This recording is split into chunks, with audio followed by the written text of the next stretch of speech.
Cheryl Reeve pours cold water on Caitlin Clark, being targeted by WNBA foes.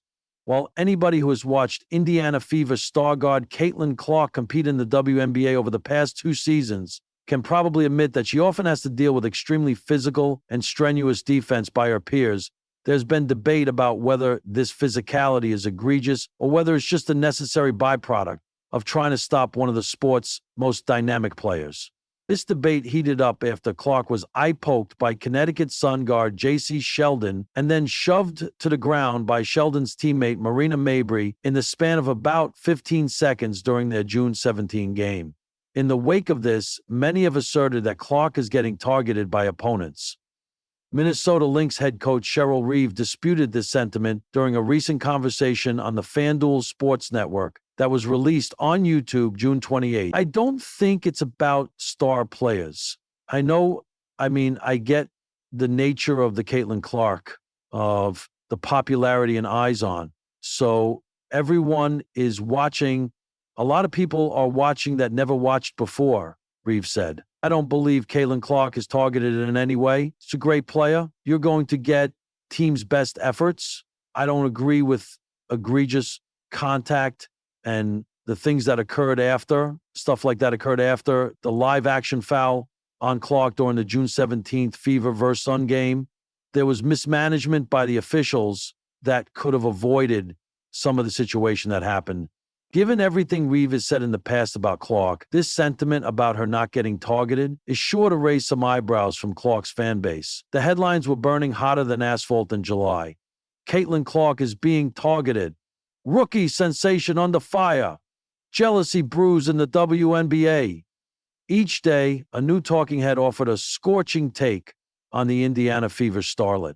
Social media flamed, commentators balked, and even casual fans debated whether Caitlin Clark, the college phenom turned pro icon, was under siege. Then came Cheryl Reeve. Stoic, tactical, no nonsense. At a post-Gram press conference following her Minnesota Lynx's scrappy win over the Fever, the seasoned head coach was asked, rather predictably, about the so-called targeting of Caitlin Clark. The reporter's question was loaded with implication that veteran players were going out of their way to rough up the rookie, that there was a secret campaign to humble her, that the WNBA was struggling to protect its rising star. Cheryl leaned forward, adjusted the mic, and poured a bucket of ice-cold logic onto the fire. Targeted? She repeated. She's not being targeted. She's being played like a basketball player in the WNBA. A few raised eyebrows. She's talented, no doubt, Reeve continued, but she's also a rookie. And in this league, everyone gets played physical. That's how it works. Diana Taurasi got hit. Sue Bird got hit. Sylvia fouls too. You think Aja Wilson walks onto the court and people let her shoot in peace? This isn't targeting. This is professional basketball. The room fell silent for a moment, not out of disrespect, but because Reeve's voice cut through the noise like only a truth untangled from emotion can. Outside the press room, the storm was still brewing.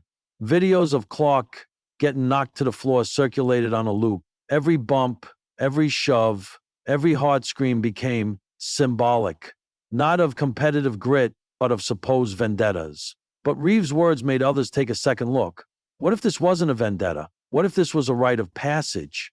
After all, every rookie has to earn their stripes. And Clark, despite her dazzling shooting range and transcendent vision, was still learning to navigate the speed, strength, and precision of the WNBA. She was being pressured, yes, but not persecuted. The difference mattered. Cheryl Reeve knew that better than anyone. She had seen 1,000 Caitlins. Not in talent, that part was rare, but in height. Players who came in with magazine covers, viral clips, and impossible expectations. And while the media machine craved either coronation or collapse, the real game happened between the lines, where reputations weren't protected by narratives but built by performance. She's going to be fine, Reeve had added later in that same presser, but let's not pretend like the league should roll out a red carpet. No one did that for Maya Moore. No one does that now for Sabrina Ionescu. You want greatness? Prove it, night in and night out. Meanwhile, Caitlin Clark remained silent about the target talk. She played through it, some nights spectacularly, other nights struggling. Her body bruised, her confidence wavered, yet she never leaned on the excuse of being singled out. That wasn't her style. But the story wasn't really about her anymore. It had grown beyond the player and become a mirror for the league. For some, Clark was a symbol of change, the new face of a league long underappreciated, now spotlighted under a billion-watt glare. For others, the obsession around her threatened to overshadow the women who had grinded for years without cameras in their faces. This wasn't jealousy, it was justice, overdue and complicated. And Cheryl Reeve, in her trademark blend of steel and fairness, simply refused to indulge in narratives that divided the sport she loved.